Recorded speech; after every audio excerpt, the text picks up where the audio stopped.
out the hand, switch, truth on swoosh. Hitters don't miss. Already just added a ton of y'all to my list. Bitch, death wish, not to be messed with, tested quiz. They shooting shots, hitting bricks. We testing the kids. Hey everybody, welcome to another edition of the Deep Thrones podcast's Map Time. You guys seem to really be enjoying these map times. I love making them, so I figured why not do another one? I just did a speed run of Robert's Rebellion, and I wanted to do it in under 10 minutes, and it was 18. So I'm going to keep this one brief, especially in today's TikTok culture. You know, your content has to be a little bit quicker than that. My mistake, learning every day. Today's topic is going to be what's west of Westeros. So I'm going to discuss two things. I'm going to discuss the westernmost point of Westeros, and I'm going to discuss what is the furthest most western known land in the known world, which is actually not on this map, but we'll cross that bridge when we come to it. So here is Westeros here on the west side. You got down here, you got the Arbor, this little island right here, House Redwine, you got Dorne down here, you got the east side right over here. If we were to scroll up, you can see the wall right here. And here is Bear Island, where House Mormont's from. But what is the westernmost point of the country of Westeros right here? Well, it's actually this island right here. This is the Lonely Light. The Lonely Light is sworn to House Greyjoy, which is, of course, here are the Iron Islands that we know and love from the show. I assume the Lonely Light is part of that as well. They just never discuss it. The Lonely Light was discovered completely on accident. It is an 8-day ride from Great Wick, which is the largest island of the Iron Islands right here. That 8-day ride happened thousands of years before the events of Game of Thrones. And like I said, completely on accident, a charter ship was blown off course. They ended up discovering, I think it's like a cluster of 13 islands, something like that. It's called the Lonely Light because the house that started there, the Fairwinds, put a beacon on top of essentially a lighthouse, and hence the Lonely Light.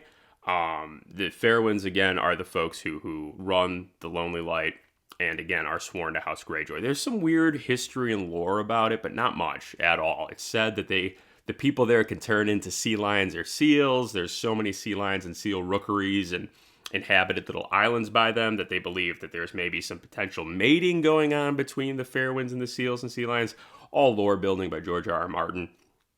None of that's confirmed, and I doubt we'll ever learn much about the Lonely Light, much more than we already know, which is not much. If you go to its, Wiki of Ice and Fire page, there's barely anything. It's a footnote. But it does exist, and it is 8-day ride west, and it is by far the westernmost point of Westeros, lands owned, inhabited by Westeros, the country of Westeros. Now, let's clear that, and let's zoom out real quick. So there was the Lonely Light right here. Here are the Summer Isles right here. The Summer Isles are not owned by Westeros. They are independent little, sort of countries. I think also considered to be part of the Southeros continent. Southeros is over here. This one down here.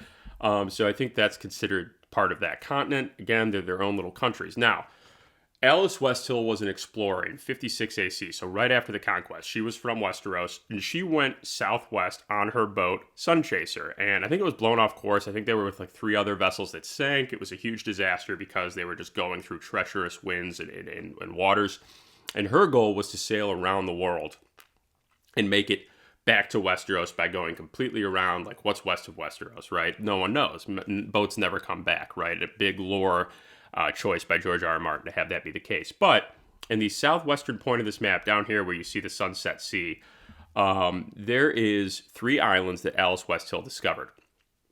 We know for a fact that they exist. There's not much known about them, though. She discovered them right after the conquest, and there were 3, so she named them Aegon, Visenya, and Rhaenys, obviously after Aegon the Conqueror and his 2 sister wives. And it is said that the 3 islands are further south than the Summer Isles and further west than the Lonely Light, which means that would be the westernmost known lands in the world. So that part is confirmed. Again, we don't know much about them. We know that there are lizards there that they're the size of deer. We know that they are uninhabited. We know that there are no humans there. But that is the westernmost known land. Again, Westeros does not own it. They do not inhabit it. No humans do that we know of. Who knows? Maybe Alice lied, or maybe she didn't see the humans. But those are the westernmost known lands. in the known world, and hopefully someday there will be more lore that sneaks out because it's so interesting and it's so rich, and I would just love to learn more about this fantasy world, as we all would. Thank you guys so much for listening. This was a quick map time, and I hope you enjoyed, and more to come.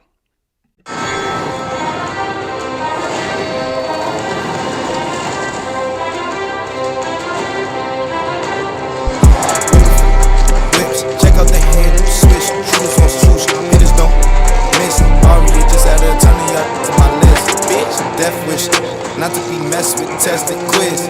They shooting shots.